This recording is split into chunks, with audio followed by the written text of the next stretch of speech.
Hey you guys, this is Rafael Eledge from Shiloh Relics.com in Savannah, Tennessee. Good morning to you all. It is great to be with you this morning, and I am proud to report that the state of the Union of preserving history is strong. It is very strong. We have been so busy, I hadn't had a chance to do a lot of these. So thank you for that. I'm sorry I hadn't gotten as many of them done. And I went through this morning to try to think of something that I haven't done yet. We've done over 200 of these videos in the past 3 years or so. And of all things, I had never told you guys about the Sharps carbine. We've done a Sharps rifle and a Sharps pistol, but never done a Sharps regular cavalry carbine from the Civil War. To start with, 1810, the year of our Lord, there was a fellow born and his name was Christian Sharps. And he developed a carbine that really influenced the Civil War as much as almost anybody besides Samuel Colt. And it was the Sharps carbine. And it's a short barrel, 52 caliber gun, has a 22-inch barrel, really prized by cavalrymen during the Civil War. Prized enough that the Confederacy copied it and made their own version in Richmond, Virginia.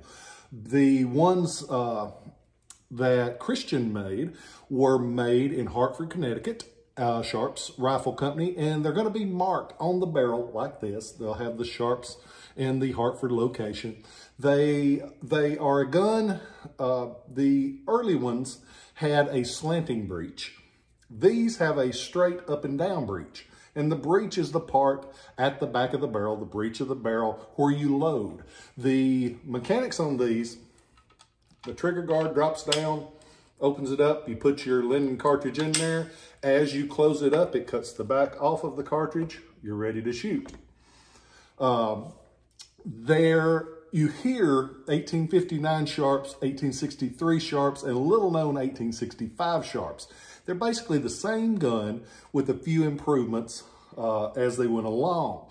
The 59s are a little bit more desirable and sell for a little bit more, and they're a little bit flashier. The earlier ones will have brass for the butt plate, for the barrel band, and so they look a little nicer. They'll also have a patch box.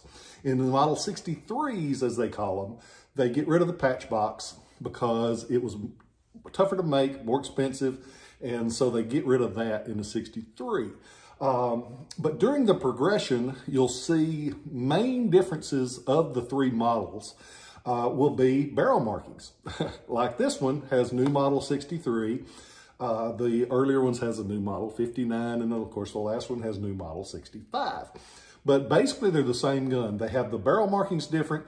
The sight has a little variation in the sights on the 59 to the later one. And they also had a clean out screw on the breech. So this one is the classic Model 1863. Like I said, 22-inch, 52 caliber barrel. They made, of these three models, this 59, 63, 65, they made 115,000 of them. They'll start serial numbers about 30,000 and run to around 150. When they hit 100, Mr. Sharps decided rather than put all of those numbers on there, he would use the letter C. And so C stands for 100. So if you see a serial number like this, which this one has, it has a C there, and that lets us know that it's in the 100,000 range. That's the order line. I'll be right back. Sorry about that. I'm a one-man show. I file my taxes as owner/janitor. So when the phone rings, I got to take it. Where were we? Let's talk about a Sharps carbine. During the Civil War, there were over 100,000 of them purchased by the Army and the Navy. The really desirable gun, even back then, they were cherished. Collectors today, you see a lot of them. You don't see a lot of them in really nice condition because you got to remember these weren't collector's items back then. They were tools, and as tools, they took them and they used them. So most of these, when you encounter them, they're well worn.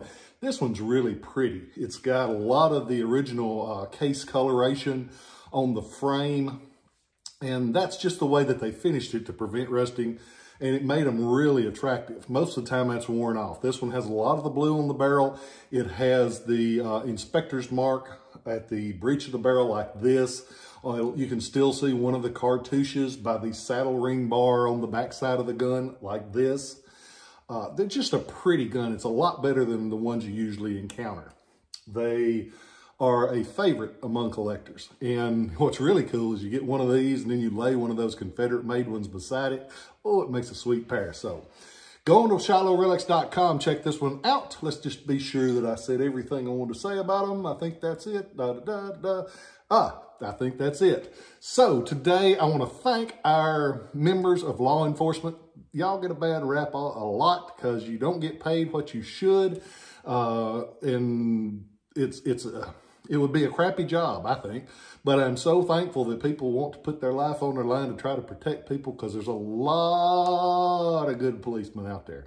So whether you're working in on the job, if you're a corrections officer, whatever, thank you. We appreciate you guys. A friend of mine, he was a detective with Manhattan Narcotics Division in NYPD, gave me this shirt, and when I wear it ever so often, I wear it with pride because I'm proud of those folks. They really try to make our life better. You'll hear some butt heads, but that's with anything. But there's a lot of good folks out there, and I just want to say thank you to all of you that serve or have served. Thank you. We appreciate you.